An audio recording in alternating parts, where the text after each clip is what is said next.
الحمد لله رب العالمين والصلاة والسلام على سيد الأنبياء والمرسلين وعلى آله وصحبه أجمعين أما بعد فأعوذ بالله من الشيطان الرجيم بسم الله الرحمن الرحيم ربنا وبعث فيهم رسولا منهم يتلو عليهم آياتك ويعلمهم الكتاب والحكمة ويزكيهم إنك أنت العزيز الحكيم۔ معزز سامعین کرام، اسلامی مہینوں کے اعتبار سے یہ ربیع الاول کا مہینہ کہلاتا ہے۔ اس مہینے کو یہ فضیلت حاصل ہے کہ اس مہینے میں رحمت للعالمین، محبوب رب العالمین، سرور کونین، سرکار دو جہاں، تاجدار مدینہ محمد عربی صلی اللہ علیہ وسلم کی پیدائش ہوئی۔ ربیع کے معنی اصل میں عربی زبان ہے۔ ربیع کیا ہے؟ عربی زبان میں موسم بہار کو کہتے ہیں۔ اور یہ ربیع الاول کی جو تاریخ ہے، آج پہلی تاریخ ہے، 1400 برس پہلے عرب کی ویران وادی میں بہار آئی تھی۔ اسی مناسبت سے ربیع الاول یعنی محمد عربی صلی اللہ علیہ وسلم کی پیدائش اسی مبارک مہینے میں ہوئی۔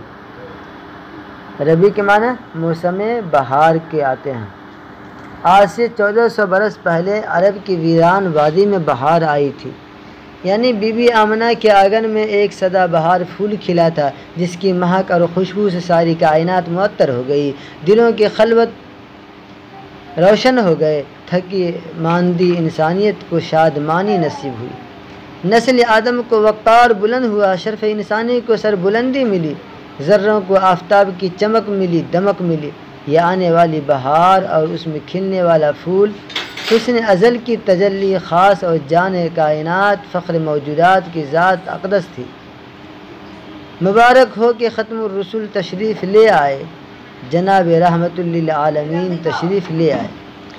حضرت آمنہ رضی اللہ عنہا سرکار دو عالم صلی اللہ علیہ وسلم کی والدہ محترمہ فرماتی ہیں کہ میں جب امید سے تھی اور شہنشاہ دو عالم صلی اللہ علیہ وسلم میرے پیٹ میں مہمان بن کر آئے تو میں نے اپنے اندر عجیب و غریب تبدیلیاں اور حیرت انگیز کیفیات محسوس کی۔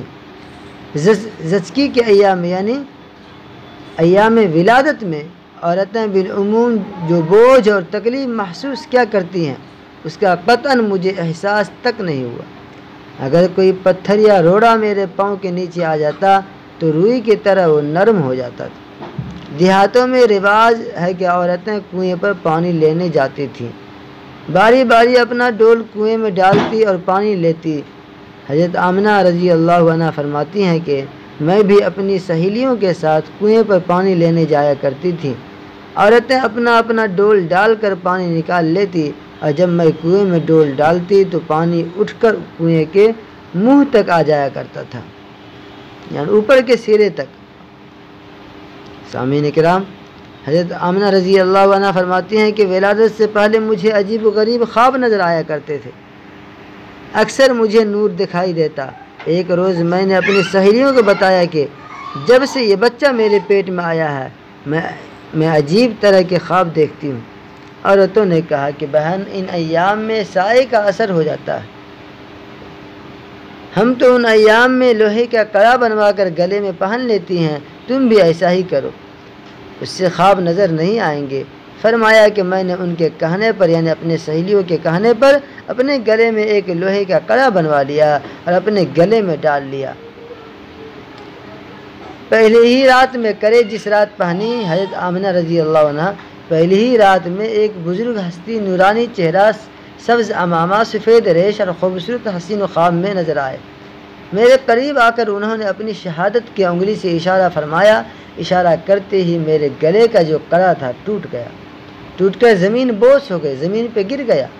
میں نے پریشانی کے عالم میں پوچھا، بابا تم کون اور تم نے یہ کیا ظلم کیا؟ بابا تم کون اور تم نے یہ کیا ظلم کیا؟ فرمایا، بیٹی میں ابراہیم خلیل اللہ ہوں، میں تمہیں بشارت دینے آیا ہوں کہ تمہارے پیٹ میں کوئی معمولی بچہ نہیں ہے، بلکہ نبیوں کا سردار ہے، خاتم الانبیاء ہے، خاتم النبیین ہے۔ ہماری غیرت نے گوارا نہیں کیا کہ ہماری بیٹی بھی توہم پرستی کا شکار ہو جائے۔ بیٹی تیرے بطن میں وہ مقدس ہستی ہے جو شرک و بدعت، فسق و فجور، جہالت کا ظلم و ستم کے کڑے توڑے گی۔ یہ جب دنیا میں آئیں گے تو حق کا بول بالا ہوگا۔ حضرت آمنہ فرماتی ہیں کہ ایام حمل میں مجھ سے خوشبو آیا کرتی تھی۔ مکہ کی عورتوں میں یہ بات عام ہو گئی، یعنی چرچا ہو گیا کہ سردار مکہ عبد المطلب کی بہو نہایت قیمتی عطر استعمال کرتی ہے۔ جب یہ بات حضرت عبد المطلب تک پہنچی